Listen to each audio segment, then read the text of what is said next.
Hello, beautiful souls. I'm Katie Maike. I'm a psychic medium and intuitive life coach. Welcome to my Patreon. Today's video, we're going to talk about your solar plexus. This is like your identity. This is the sun. Okay, the sun is identity. This is your sun sign. I'm a Gemini, by the way, so let me know what your sun sign is down below. Today we're going to talk about solar plexus, which happens to be like right here, right in your sternum. Okay, and in the solar plexus is responsible for you being you in your truest form, in alignment with your truest thoughts, behaviors, actions.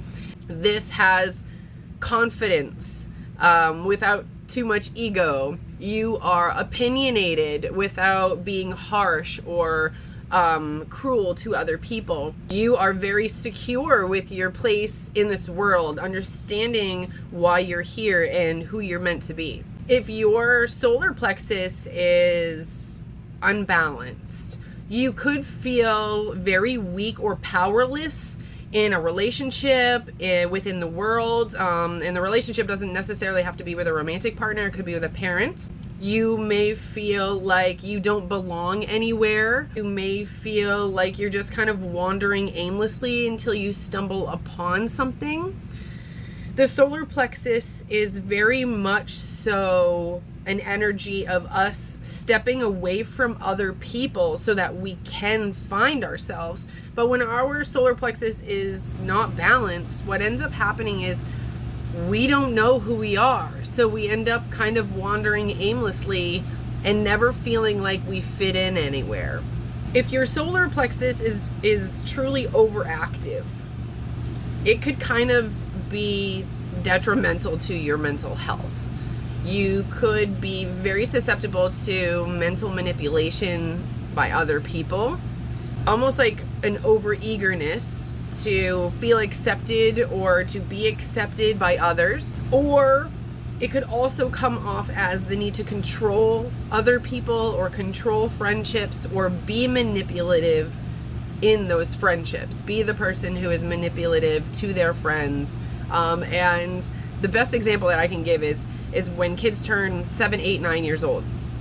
That is when they're developing, I believe, their solar plexus, because most of the programming happens from 0 to 8. So around that age, kids are really starting to play around with energies of their own identity versus other people.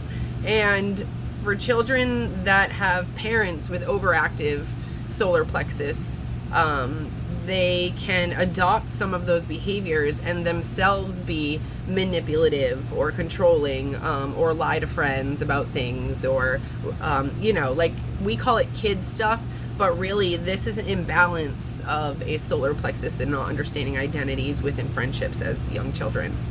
So your solar plexus is responsible for your willpower, like how much you're willing to go the distance to get something. It can also be in the negative if you're always waiting for things to happen. Okay, for our solar plexus to be balanced, we have to be a go-getter. We have to go get it. Okay, it may be dangled in front of us, but it's not like an energy of you just sitting and waiting for things to happen to you. So if you do feel like you're that person, like, oh, I'm just gonna sit back and wait, if it's meant to be, it'll be. Yes, that's true. But we all have we all have willpower. We all have say. We all have choice. Okay, and if it's there and your choice is to continue to sit and wait to see if it walks a little bit closer, that choice may also amount in some consequences of it not being in your life. But we do have to be that go-getter, and the solar plexus being balanced is really that energy of like, okay, I'm gonna get what I want. Okay, it's action, ambition, willpower. Okay, how bad do you want it? So specifically, if I'm trying to balance my solar plexus, I would use essential oils like rosemary, juniper, geranium. I would use crystals such as citrine or yellow quartz, possibly even tiger's eye, yellow calcite. If I were to eat foods to balance, I would eat healthy vegetables and fruits that were yellow, bananas, squash. I would probably eat herbs and spices like turmeric and ginger. Okay, as you can see that there is a yellow theme going on here, and the reason for that is, if I didn't mention this before, our solar plexus is yellow. Any other energies in our external world that are also yellow means that they vibrate at the same frequency as yellow, okay? And if a crystal has very stable balanced energy, then we can bring it close to our body and it will help balance the energy of our solar plexus. And the reason for that is because we are mostly water, so our energy fluctuates, where a crystal has a more stable DNA structure and they're able to hold energy in a more powerful way. And by bringing that close to our body, then we are able to stabilize with the rock, instead of like the crystal or the rock changing. It doesn't change. It's the stronger of the two. So our body will kind of acclimate to that energy once it's brought close to us. Okay? A good way for you to see if you have an imbalanced solar plexus in a relationship is to really monitor if you are doing things for yourself. Are you doing things just for you? Are you afraid to go somewhere without a partner? Are they afraid to go somewhere without you?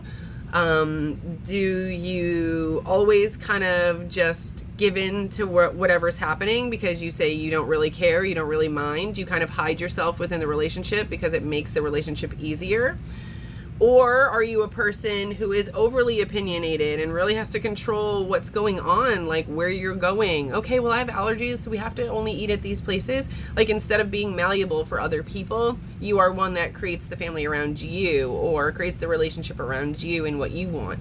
So it is difficult, I'll say, to learn to balance a solar plexus chakra while you're in a relationship.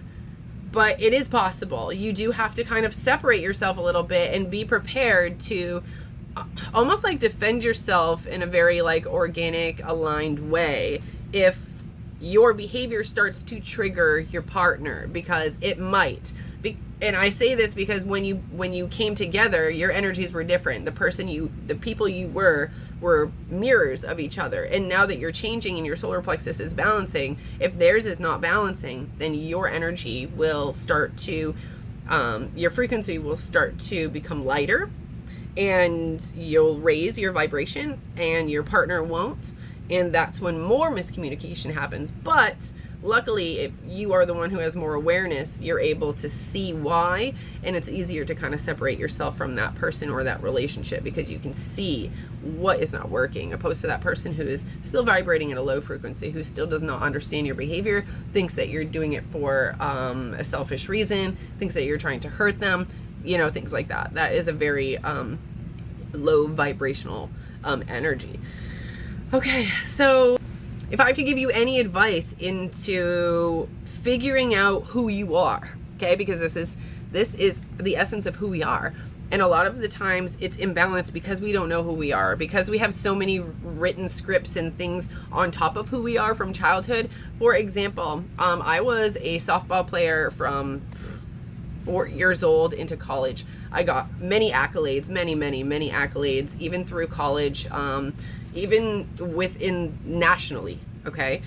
And I was kind of known for that. I was in the newspaper a lot. Like, people just, you could Google my name and you could see it. And I was known for that. And that became part of my identity until one day I realized, like, yeah, I liked it, but why did I start it? And I felt like there were so many reasons in my life that I was living through my mother's aspirations to be a softball player. My mom was good. She played until I was 15. She still played, I think, in adult leagues. And I always did travel, and I always did so many things around softball. And one day I just was like, oh my gosh, like, I really never got to do anything else. Like, and I feel like I just put all my energy into it because that's what was given to me as options. So you might want to see and look into areas of your life where your parents pushed you to do things like really pushed you, because otherwise they wouldn't have any motivation to make you do something, okay? Unless it triggered them or they were living vicariously through you. So look at those things, because that was never really you. Yeah, maybe I was supposed to be an athlete, but maybe I was supposed to be a dancer. Maybe I was supposed to be a gymnast, okay? And I'll never know, because I was never allowed to do those things. I was kind of given 3 options, 3 different sport options to play like my entire life. Once I started them at 5, I didn't stop playing them until college. Like, it was just, those were what I was allowed. And there was no time for anything else. So just kind of go back, and I realized, like, that wasn't who I was. And I'm like, oh, who am I? Okay, well, I wanted to do gymnastics. I wanted to be a dancer. Let's do things now that work towards that. And I know I'm 36 now, but, you know, I've been running and doing yoga daily, and maybe one day I'll be flexible enough to do a backflip. I don't know, but I'm still going to work on it because it feels good to me. It feels good because I get to choose it. So you got to know yourself. Start to learn about who you are. And if you don't know who you are, figure out why you don't know who you are. Who are the people that blocked that? What did you do as a child, and did someone make you do that? Did someone push you through that? What were you not allowed to do? What did people put you down for doing? Those could be clues on what you were really supposed to be here for, okay? Thank you so much for watching. I really hope this video helps you. Thanks so much for being part of my Patreon. Have a wonderful day.